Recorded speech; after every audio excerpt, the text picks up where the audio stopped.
Hello friends, welcomes to our channel let's discuss. Friends, आज हम class 9th का सामाजिक विज्ञान का वर्कशीट नंबर 27 करने जा रहे हैं, जो आपका चैप्टर है मौसम और जलवायु। तो आइए दोस्तों, इसे एक एक करके पढ़ते हैं, समझते हैं, फिर इसको हम बेहतर तरीके से डिस्कस करेंगे। तो देखिए, नेम ऑफ द स्टूडेंट, अपना नाम भरिए। यहाँ शिक्षकों का नाम, अपने क्लास टीचर का नाम भरिए। और दोस्तों, इसके साथ मैंने सॉल्यूशन भी प्रोवाइड कर रखा है, तो बेहतर तरीके से आपको सॉल्यूशन देने का प्रयास किया है। तो आइए इसे एक एक करके पहले पढ़ते हैं, समझते हैं, फिर हम इसके सॉल्यूशन को देखेंगे। ओके फ्रेंड्स, तो लेट्स स्टार्ट। देखिए, ये जो मौसम है, ठीक है, प्रस्तावना क्या, आमतौर पर हम मौसम और जलवायु शब्द को एक दूसरे के स्थान पर प्रयोग करते हैं, लेकिन वास्तव में इन दोनों ही शब्दों के अर्थ अलग अलग है। मतलब मौसम और जलवायु दोनों डिफरेंट है। क्लाइमेट और वेदर क्या होता है दोस्तों, अब इसको एक एक करके हम समझते हैं। देखिए, मौसम क्या, एक समय विशेष एक क्षेत्र में वायुमंडल की अवस्था में को उसे स्थान का मौसम कहा जाता है, ठीक है। जबकि जलवायु किसी विशाल क्षेत्र में लंबी अवधि यानी 30 वर्ष से अधिक में मौसम की अवस्थाओं के कुल औसत को उस स्थान की जलवायु को कहा जाता है। अर्थात दोस्तों, मतलब जैसे जलवायु जलवायु मतलब लंबे समय तक, जैसे कि आप देखिए, अगर यहाँ से आप जा सकते हैं, जैसे आपने सुना होगा जो कश्मीर में ठंडा रेगिस्तान, वहाँ की एक जलवायु है, क्लाइमेट है वैसी। लेकिन मौसम हमेशा बदलता रहता है, ठीक है, जैसे कभी सर्दी कभी गर्मी, बट कश्मीर में हमेशा ठंडा रहता है, ठंडा रेगिस्तान इसीलिए कहते हैं। तो आपका एग्जाम्पल कश्मीर हो गया जलवायु का। और मौसम का एग्जाम्पल जो है ना दोस्तों, आप ले सकते, जो हम दिल्ली में रह रहे हैं तो दिल्ली का मौसम कैसा है। ओके फ्रेंड्स, अब हम नेक्स्ट पॉइंट को समझने का प्रयास करते हैं। यह एक सीमित क्षेत्र के लिए आंकलित किया जाता है, एक शहर या गांव का मोहल्ला। मतलब मौसम के लिए एक सीमित क्षेत्र को जो है ना आंकलित किया जाता है। अब उसके बाद जो है ना दोस्तों, हम देखते हैं इस क्षेत्र के का आकार अपेक्षाकृत काफी अधिक होता है, और यह जलवायु और इस एक या कई सारे देश में होता है। अर्थात जलवायु जो है ना, इस मौसम के कंपैरिजन में ये आकार में बड़ा होता है, ठीक है।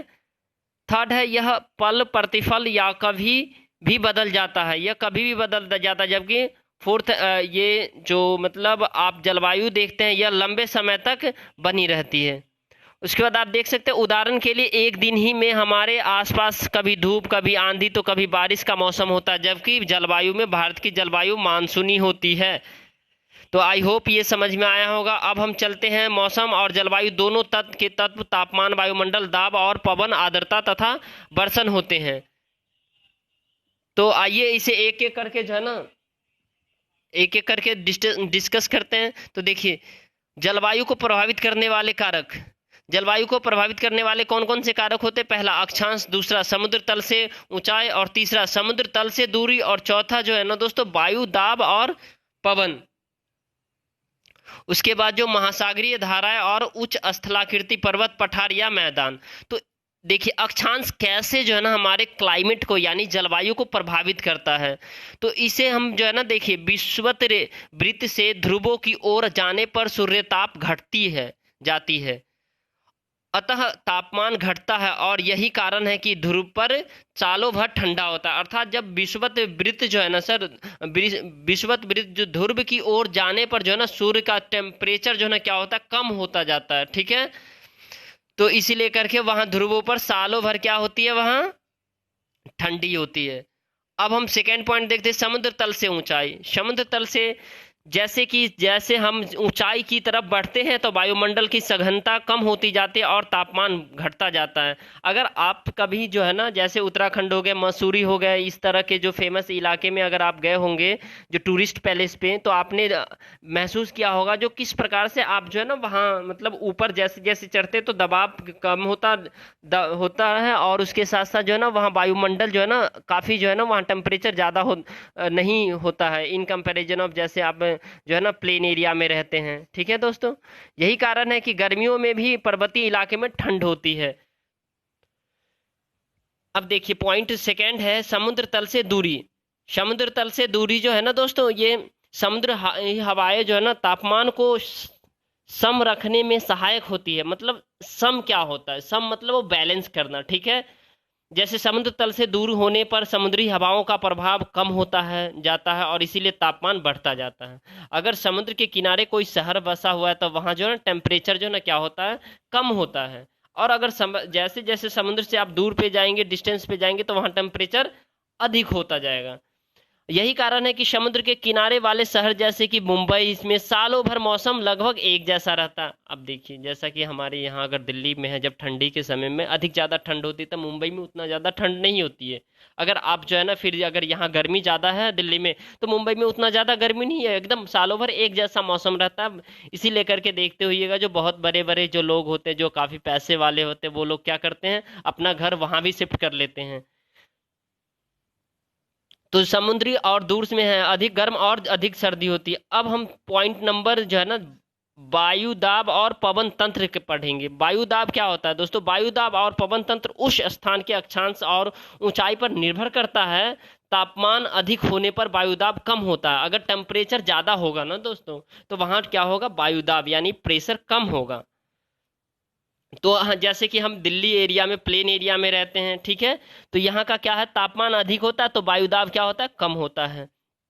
और अगर आप हिल्स एरिया में चले गए, उत्तराखंड में चले गए जो है ना, उसके बाद जो है ना आप और जो टूरिस्ट पैलेस जहाँ घूमा जाता है, मनाली वगैरह चले गए, तो वहाँ तापमान क्या होता है दोस्तों, अधिक नहीं होता है। तापमान जो है ना वहाँ मेंटेन रहता है। अब देखिए, अब हम महासागरीय धाराएं पढ़ेंगे। महासागरीय धाराओं के गर्म या ठंडा होने के हिसाब से उसके तटीय क्षेत्र का तापमान भी गर्म या ठंडा हो जाता है। अर्थात महासागरीय जो धारा है दोस्तों, उसका जो तटीय क्षेत्र है, ठीक है, यहाँ देख पा रहे होंगे, तटीय क्षेत्र है, ठीक है, उसका तापमान गर्म या ठंडा हो जाता है। उसके बाद आप उच्च स्थलाकृति या पर्वत या पठार या मैदान, किसी स्थान पर ऊंचे पर्वत पर गर्म या ठंडे वायु की गति की अवरुद्ध कर दे सकते हैं और जलवायु वाले वायु के मार्ग को रोक कर वर्षा कर सकते हैं, वर्षा करवा सकते हैं। अब हम इसके जो है ना डायरेक्ट दोस्तों सॉल्यूशन पे चलते हैं। क्वेश्चन है फर्स्ट नंबर, देख सकते हैं यहाँ क्वेश्चन नंबर फर्स्ट है दोस्तों। तो फ्रेंड, अब इसका क्वेश्चन आंसर देखते हैं। जैसे जलवायु को से आप क्या समझते हैं, जलवायु के मुख्य 3 तत्व कौन कौन से हैं? तो देखिए, इसका आंसर मैंने बेहतर तरीके से लिखा है। देखिए, जलवायु से आप क्या समझते हैं, तो किसी विशेष क्षेत्र में लंबी अवधि में मौसम की अवस्था के कुल औसत को उस स्थान की जलवायु कहा जाता है। जलवायु के तत्व है, तापमान है, वायुमंडलीय दाब है, पवन है, आर्द्रता है। आर्द्रता दोस्तों ऐसे लिखा जाता है, एक बार यहाँ लिख लीजिएगा, सही कर लीजिएगा, आर्द्रता। ओके फ्रेंड्स, अब उसके बाद वर्षण। अब क्वेश्चन नंबर सेकेंड है दोस्तों, क्वेश्चन नंबर सेकेंड है, केरल की जलवायु और दिल्ली की जलवायु में इतना अंतर क्यों है? बिल्कुल बहुत ही जबरदस्त क्वेश्चन है इसे। केरल की जलवायु और दिल्ली की जलवायु में इतना अंतर इसलिए है क्योंकि समुद्र हवाएं तापमान को सम रखने में सहायक होती है और समुद्र तट से दूर होने पर समुद्री हवा से का प्रभाव कम हो जाता है, इसीलिए तापमान बढ़ता है। और यही कारण है कि समुद्र के किनारे वाले शहर जैसे केरल में मौसम पूरे साल लगभग एक जैसा रहता है, जबकि दिल्ली जो समुद्र तल से दूर है तो अधिक गर्मी और अधिक सर्दी होता है। ओके फ्रेंड्स, अब हम क्वेश्चन नंबर जो है ना क्या करते हैं, थर्ड देखते हैं। अक्षांश किस प्रकार जलवायु को प्रभावित करते हैं और कि विश्व मानचित्र पर भारत और कनाडा की अवस्थिति का उदाहरण देकर समझाइए। तो विश्व वृत्त से ध्रुवों की ओर जाने पर सूर्य ताप घटती जाती है और अतः इसलिए अक्षांश जलवायु को प्रभावित करती है। अब देखिए, क्वेश्चन नंबर फोर्थ है दोस्तों, जुलाई अगस्त के महीने के तापमान और जबकि अधिकतम न्यूनतम और औसत की गणना एक चार्ट बनाकर कीजिए। तो दोस्तों इसको आप बेहतर तरीके से चार्ट में कर सकते हैं, ठीक है। इसे आप देखिए, मैंने जो है ना ग्राफ बनाया है इसमें, ठीक है, एवरेज है। पहले तो आप यहाँ देखिए जुलाई से अगस्त तक के 2020 का जो है वर्षा का ये बनाया है। उसके बाद जो है ना यहाँ टेम्परेचर का बनाया है, यानी ये तापमान का, ठीक है दोस्तों। और एवरेज, इसका एवरेज जो है ना निकाला है, देखिए यहाँ देख रहे हैं कैसे हमने जो है ना एवरेज निकाला है, ठीक है। तो इसको आप बेहतर आप भी बना सकते हैं इस वर्कशीट को, ठीक है दोस्तों। अच्छे से। आई होप आप अच्छे से बनाएंगे इसको और आपको वीडियो समझ में आ रही होगी। देखिए, तो अगर वीडियो पसंद आए तो लाइक कीजिए, शेयर कीजिए, सब्सक्राइब कीजिए। थैंक यू दोस्तों for watching this video. Thanks a lot.